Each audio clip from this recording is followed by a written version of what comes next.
بيبدأ فيلمنا النهاردة مع جون ويك، قاتل محترف سابق اعتزل عالم الجريمة بعد ما قرر يعيش حياة هادئة مع مراته، لكن حياته بتنهار فجأة بعد موت مراته بمرض خطير. وقبل ما تموت بعتت له هدية أخيرة توصل له بعد وفاتها، جرو صغير اسمه ديزي. الكلبة دي كانت بالنسبة له رمز للحب اللي فقده وسبب يخليه يكمل حياته. جون بيقضي أيامه مع الكلبة، يخرج يتمشى معاها، يحاول يتأقلم مع وحدته، وعربيته المستنغ الكلاسيكية هي الشيء الوحيد اللي فاضل من ماضيه. وبعد شوية في محطة بنزين، شاب روسي متهور اسمه يوسف، ابن زعيم مافيا ضخم جدا اسمه فيغو تراسوف، شاف عربية جون وأعجب بيها وعرض يشتريها، لكن جون رفض.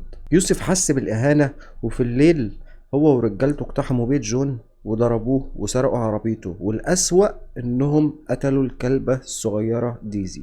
بالنسبة لجون الموضوع ما كانش مجرد سرقة أو قتل كلبة، ده كان تدمير آخر رابط بينه وبين مراته. ومن هنا قرر يرجع تاني لعالمه القديم. جون بدأ يستعيد أسلحته من تحت الأرض ورجع لبيت قديم فيه أدواته. الخبر انتشر بسرعة في عالم المافيا، جون ويك رجع، جون ويك رجع. فيغو زعيم المافيا وأبو يوسف عرف إن ابنه غلط مع الشخص الغلط، وده مش أي حد، ده بابا ياجا، الراجل اللي بيتبعت يقتل البوجي مان نفسه. فيغو حاول يصلح الموضوع وبعت فريق من القتلى عشان يصفوا جون في بيته، لكن جون حول بيته لساحة معركة وقتلهم كلهم بمهارة أسطورية. الشرطة جت وشافت الدم في البيت، لكن الضابط اكتفى بابتسامة وقال له: رجعت تشتغل تاني يا جون؟ مش قلنا هنبطل بقى ولا ايه؟ وده بيأكد قد ايه سمعته مرعبة عند الشرطة. وبعد كده بطلنا بينتقل لفندق الكونتيننتال، المكان الآمن للقتلة المحترفين، له قوانينه الصارمة، ممنوع أي عمليات قتل جوه الفندق. وهناك قابل شخصيات من ماضيه زي ماركوس صديقه القديم، وكمان اتضح إن فيغو عايز يخلص عليه بأي تمن. جون بيطارد يوسف في النادي اللي بيقضي فيه وقته. جون بيمشي في الزحمة زي شبح ويقتل الحراس واحد ورا التاني لحد ما يوصل ليوسف.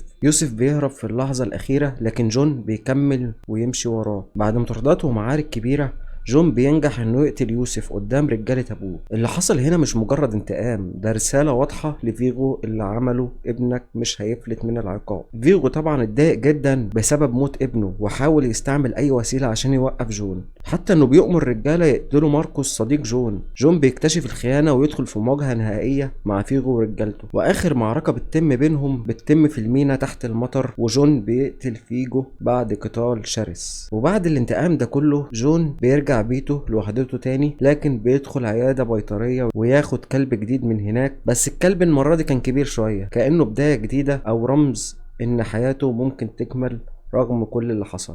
جون ويك مش مجرد قصة انتقام على كلبة، لكنه رحلة رجوع أسطورة لعالم الجريمة. جون مش قاتل عادي، ده شخصية أسطورية كل العالم السفلي بيخاف منها، ورجوعه كان إعلان حرب على أي حد يفكر إنه ممكن يلمسه.